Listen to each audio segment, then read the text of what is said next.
Bom dia, boa tarde, boa noite, paz e bem. Meu nome é Emerson Sbardelotti e toda segunda-feira nós conversamos um pouco sobre teologia da libertação, origens. Hoje, dentro dessa origem, eu quero falar sobre a experiência de Deus e a teologia da libertação. A teologia da libertação possui uma espiritualidade, uma mística. Hoje nós vamos conversar um pouquinho sobre isso. Então, refletir sobre a experiência de Deus e a teologia da libertação, tentando responder se a teologia da libertação possui uma espiritualidade e uma mística. No atual contexto de pós-pandemia, ou de uma pandemia ainda breve, porque não está havendo grandes surtos, mesmo assim, nesse mundo pós-Covid-19, é um desafio e um chamado a uma refundação da teologia da libertação. Um enorme rio com vários afluentes.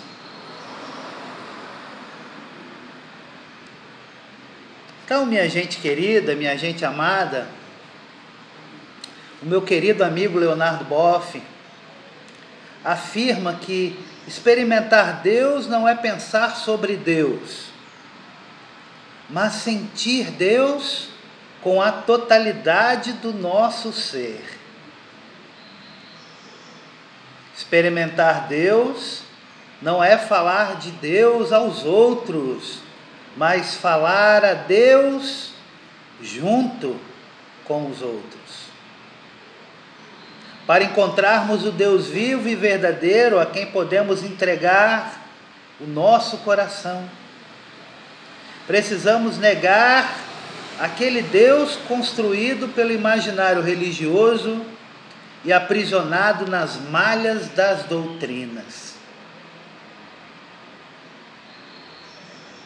Depois de termos mergulhado em Deus e de tê-lo sentido, nascendo de dentro de nosso coração, poderemos livremente reassumir o imaginário e as doutrinas.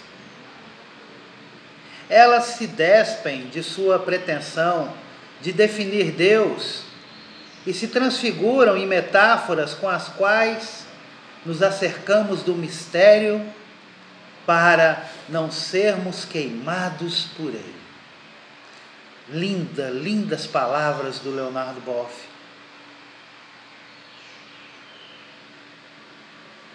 Não é falar de Deus aos outros, mas falar a Deus junto com os outros.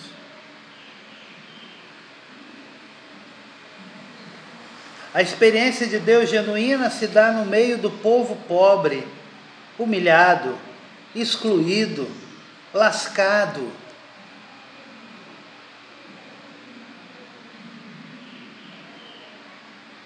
Marginalizado, oprimido. A ação de Deus se dá através da nossa ação. E pode se perguntar, Deus faz milagre na história? Faz. Mas jamais fora das coordenadas da história. Qual é o segredo da mística e da espiritualidade hoje? Qual é o segredo da teologia da libertação hoje? É dizer para todos e todas que elas são libertadoras, enculturadas e encarnadas. Por isso estão na raiz de cada pessoa que se abre ao seguimento de Jesus de Nazaré. E por isso não mede esforços para defender a vida.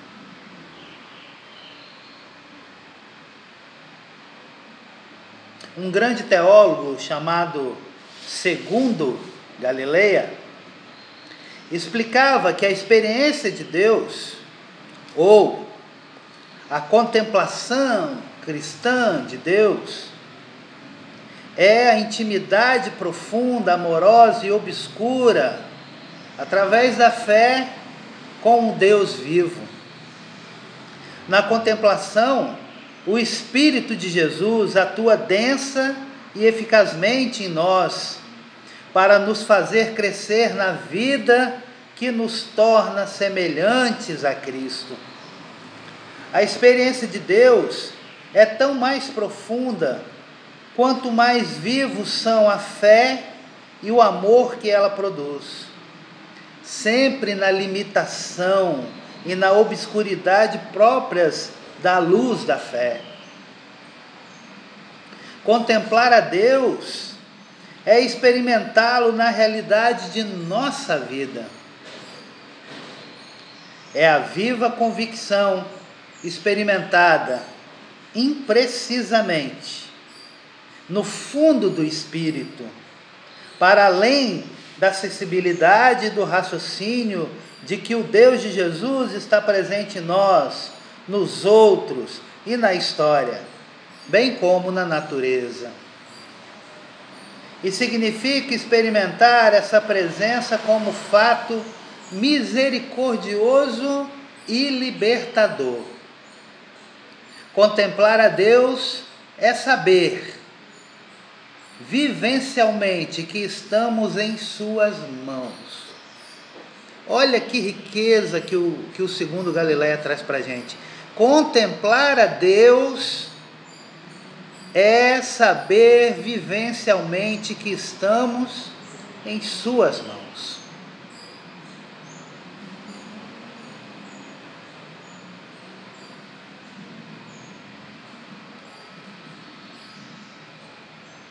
A mística, a espiritualidade e a teologia da libertação têm em sua concepção a abertura ao novo, ao diferente, ao macroecumênico, numa atitude de diálogo, de busca da verdade, da justiça, da fraternura e de compromissos libertadores, do jeito que ensinou Jesus de Nazaré.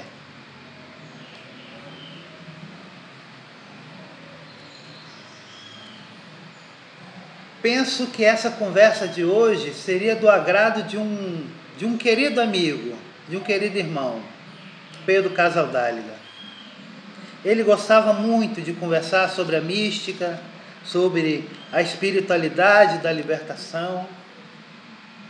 E como diria Leonardo Boff, espiritualidade é aquilo que produz dentro de nós uma mudança. O ser humano é um ser de mudanças.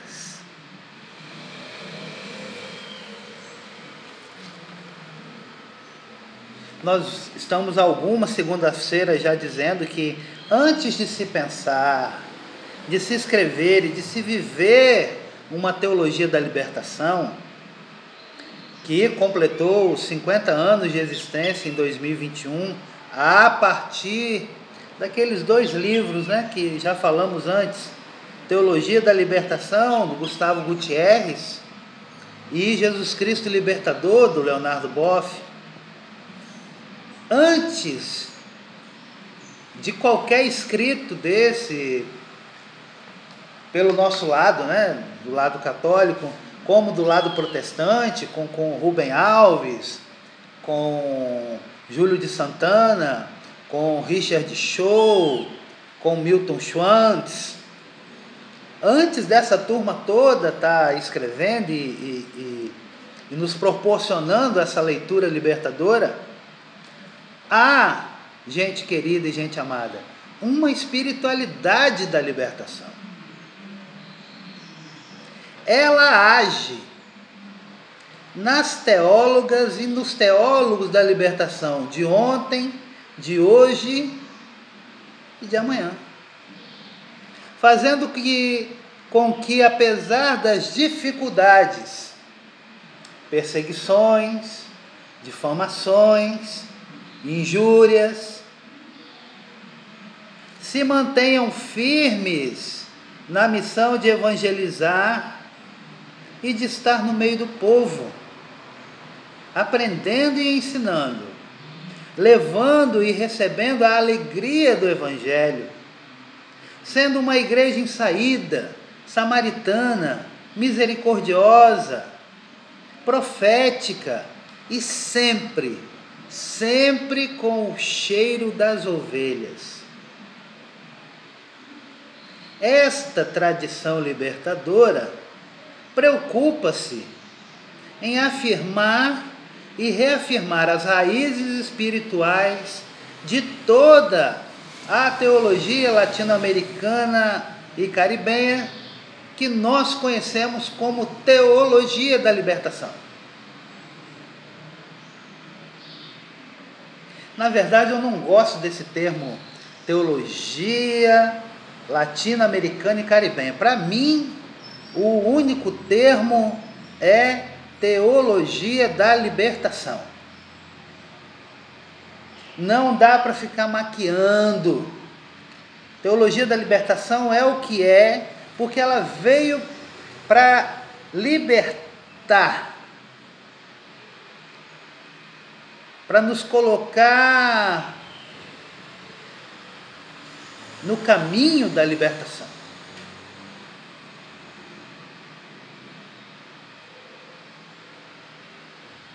Mesmo que não se fale mais com tanta frequência da teologia da libertação, a espiritualidade da libertação está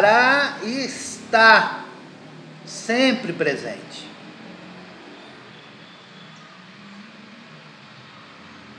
Estará e está sempre presente. E isso amedronta muita gente que vive por aí falando e repetindo aquela bobagem de que as comunidades eclesiais de base não têm espiritualidade, que as pastorais sociais não têm espiritualidade, que a teologia da libertação não tem espiritualidade. Mentira! Conversa fiada de gente que não estuda, de gente que quer continuar falando mentira. A teologia da libertação, ela é toda preenchida e fecundada pela espiritualidade da libertação. A palavra espiritualidade tem sua raiz na palavra espírito, ruá, uma palavra feminina, que significa ventania, vento, sopro, hálito de vida. E aí você pode abrir sua nova Bíblia Pastoral, sua Bíblia do Peregrino, sua Jerusalém, sua tradução ecumênica da Bíblia, lá em Gênesis 2, versículo 7, e ler assim: o Senhor Deus modelou o ser humano com o pó apanhado do solo. Ele insuflou nas suas narinas o hálito da vida, e o ser humano se tornou um ser vivo.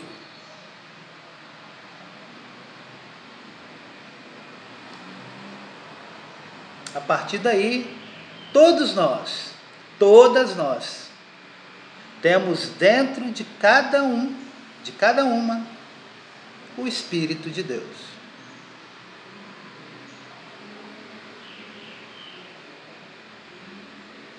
Então, espiritualidade, a palavra tem na sua raiz a palavra espírito, que significa Ruá,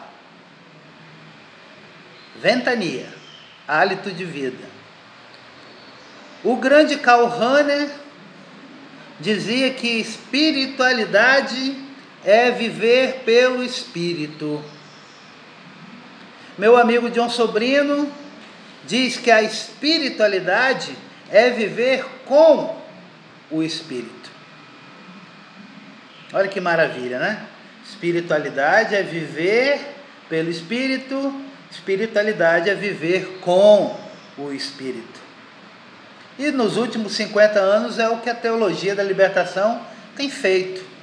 Tem vivido pelo Espírito e tem vivido com o Espírito. A espiritualidade está dentro do ser humano, desde o seu nascimento. Ela pode evoluir ou não com o passar do tempo. A certeza que se tem é que a espiritualidade que alimenta a caminhada no segmento de Jesus de Nazaré, é ela que alimenta a caminhada. Portanto, o método indutivo, que consiste na reflexão sobre a experiência humana de Deus, num sentido real, se torna um método utilizado pela teologia da libertação para interpretar as vivências cotidianas específicas das comunidades eclesiais de base, espalhadas pela América Latina e Caribe, também na África e na Ásia, onde a pobreza, a opressão, o sofrimento, o racismo, o descaso com o povo possuem níveis avassaladores, diminuindo a capacidade do ser humano se entender como tal.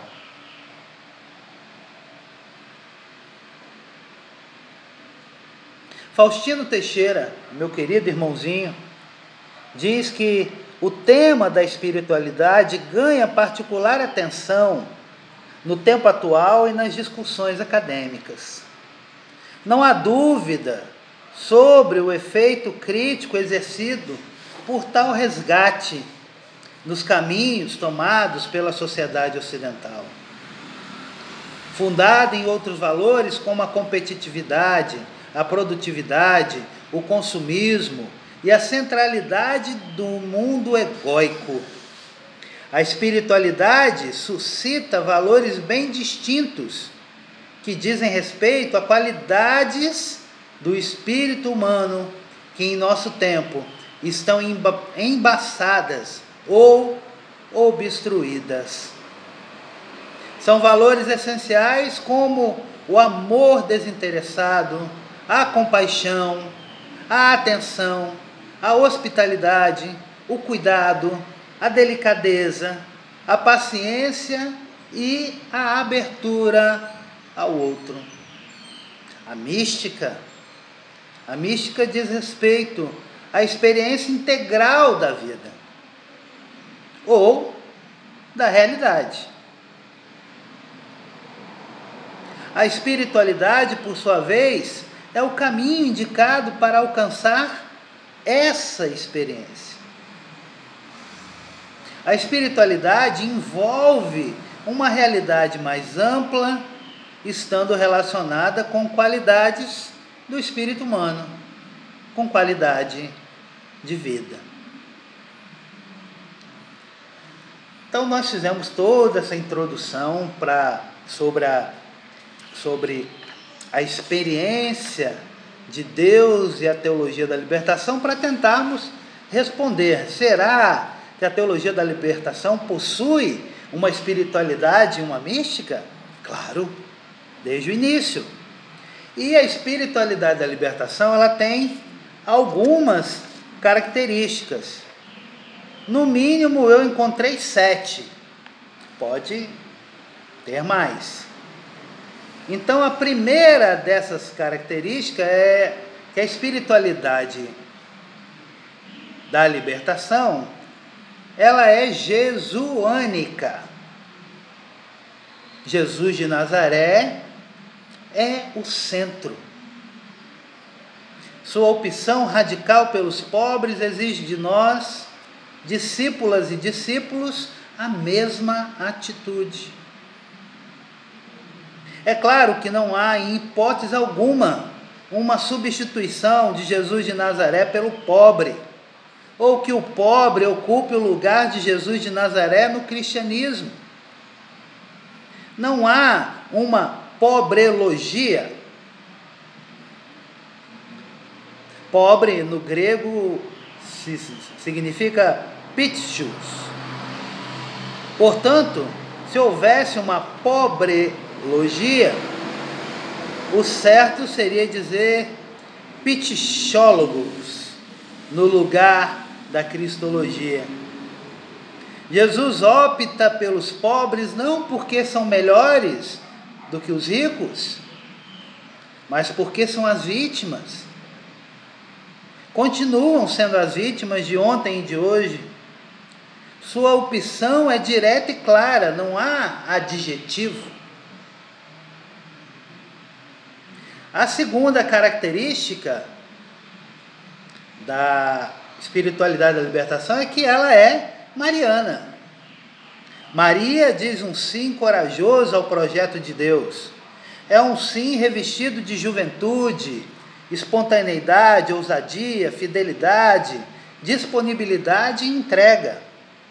É ela que sempre nos relembra: fazei tudo o que ele vos disser. Evangelho de João, capítulo 2, versículo 5. Tudo o que acontecia, ela guardava em seu coração. Evangelho de Lucas, capítulo 2, versículo 51. Maria assume seu lugar de destaque na história da salvação, pois soube enxergar o todo, e não apenas uma parte. Soube ouvir e falar, soube agir no momento certo e assim contribuiu na edificação do reino de Deus. A terceira característica é que a espiritualidade da libertação ela é comunitária e eclesial. Viver em comunidade, partilhando sonhos e utopias, enfrentando com sapiência e paciência os desafios do cotidiano, sendo igreja em saída, misericordiosa, samaritana, construindo as bases de um outro mundo novo possível. A multidão daqueles que tinham abraçado a fé tinha um só coração e uma só alma, e ninguém conspirava como propriedade sua algum bem seu. Pelo contrário, punham tudo em comum. Atos dos Apóstolos, capítulo 4, versículo 32. A quarta característica é que a espiritualidade da libertação ela é leiga e missionária. A presença do Espírito Santo impulsiona a sair da igreja e ir para a sociedade, fortalecendo e alimentando a conversão diária. Então Jesus disse de novo: a paz esteja convosco. Como o Pai me enviou, assim também eu vos envio. Tendo assim falado, soprou sobre eles e lhes disse: recebei o Espírito Santo. Evangelho de João, capítulo 20, versículos 21 a 22. Leigas e leigos assumindo o protagonismo de levar a palavra de Deus a todas as pessoas. E com a palavra, a espiritualidade que nos faz seres humanos. Quinta característica, encarnada e libertadora. Deus ouve, Deus vê, Deus conhece, Deus desce para libertar o seu povo, como pacto eterno de vida, como prova de amor, envia seu Filho, que se encarna em nossa realidade humana. O Senhor disse: eu vi a opressão de meu povo no Egito, e ouvi-o clamar sob os golpes dos chefes de corvéia. Sim, eu conheço seus sofrimentos, desci para libertá-los da mão dos egípcios. Êxodo 3, versículos 7 e 8. E o Verbo se fez carne. e habitou entre nós, e nós vimos a sua glória. Glória essa que Filho único, cheio de graça e de verdade, ele tem da parte do Pai. Evangelho de João, capítulo 1, versículo 15. Sexta característica: a espiritualidade da libertação é orante. São profundos os momentos de oração pessoal e comunitária, nas celebrações, nas romarias, nas casas, animando e alimentando o discernimento e o compromisso. Eu vos declaro ainda, se 2 dentre vós na terra se puserem de acordo para pedir seja o que for, isto lhe será concedido por meu Pai que está nos céus. Pois onde 2 ou 3 estiverem reunidos em meu nome, eu estou no meio deles.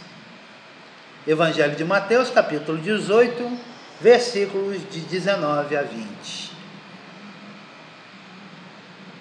Sétima característica, ela é uma espiritualidade celebrativa.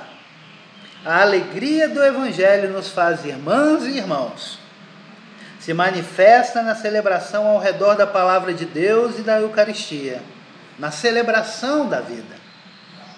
É a festa da vitória pascal. Tudo é Páscoa.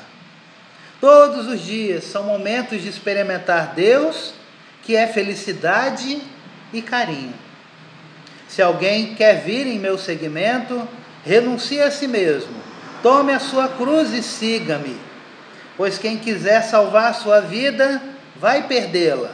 Mas quem perder a sua vida por causa de mim e do Evangelho, vai salvá-la. Evangelho de Marcos, capítulo 8, versículos 34 e 35. No início de nossas vidas, a graça de Deus. No meio de nossas vidas, a graça de Deus. No fim de nossas vidas, a graça de Deus. A graça é sempre Páscoa. Gente querida, gente amada, paz e bem. Vida longa e próspera.